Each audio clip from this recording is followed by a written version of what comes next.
Thank you for attending my PowerPoint presentation about celebrating 13 years anniversary since Manchester United last won the league. May 2013, the last time United fans felt joy. Let's take a trip back to May 2013. On the left side of the screen, Sir Alex Ferguson is lifting Manchester United's last Premier League trophy. The club won the league by 11 points, life was good, and fans honestly thought winning was just a normal part of the routine. Everyone assumed United was just moving on to the next manager, with absolutely no idea that the lights were about to go out for a very long time. On the right side of the screen, David Moyes enters the picture, looking completely lost in the rain.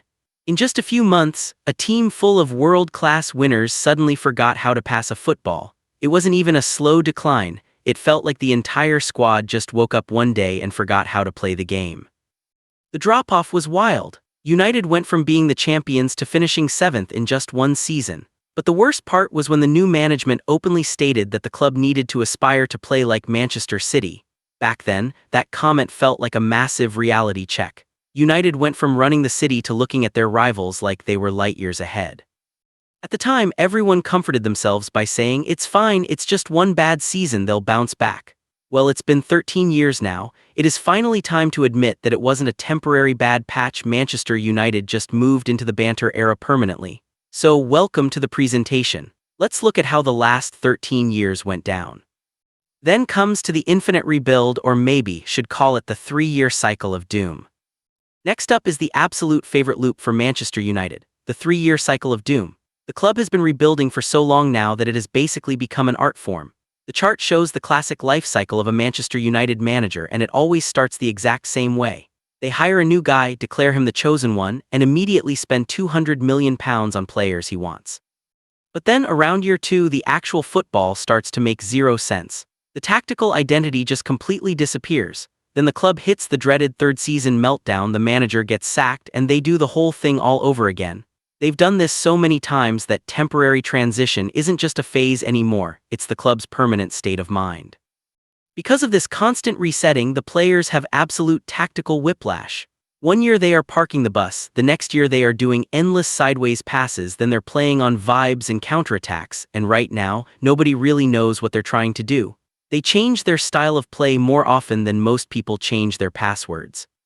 In fact, the club has spent so much time rebuilding the squad that the actual stadium itself is starting to fall apart. Old Trafford has a leaking roof, but you have to appreciate the consistency. The team is a mess and the roof is a mess. It's a very immersive fan experience. Followed with the billion-pound tiers that show the transfer market disasters. Next up is the absolute comedy show that is Manchester United's transfer market strategy. Over the last 13 years, the club has spent more money than some actual countries, all to achieve less than Leicester City did in a single season.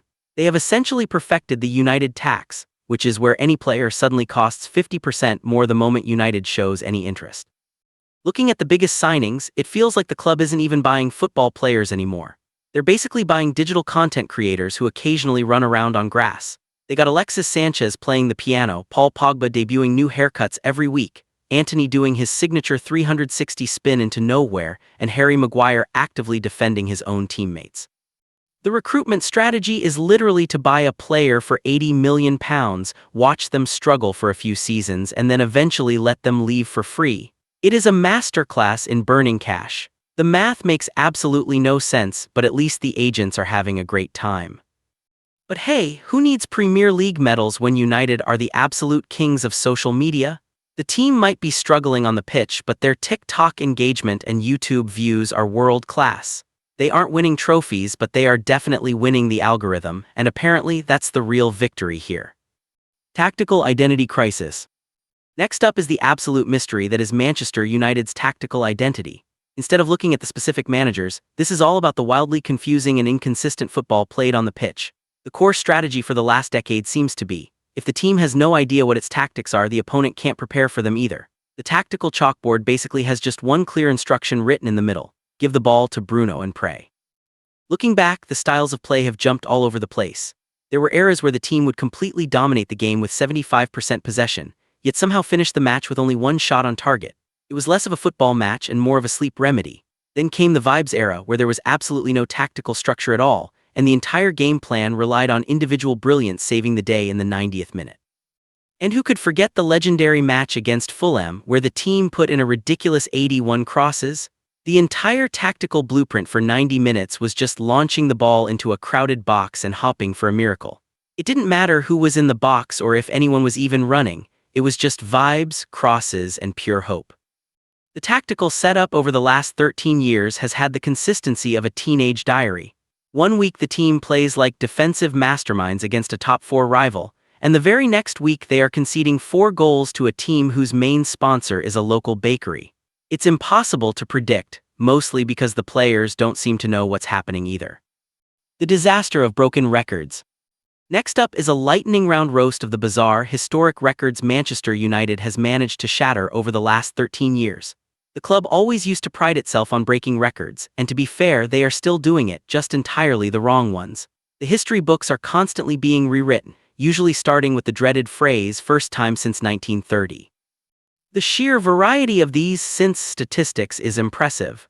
Over the last decade, United has checked off milestones like losing to Bournemouth at home for the first time ever, and breaking the record for the most goals conceded in a Champions-League group stage by an English team.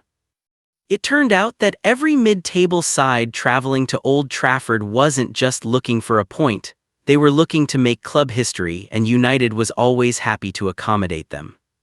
Then there is the absolute tragedy of the goal difference struggle.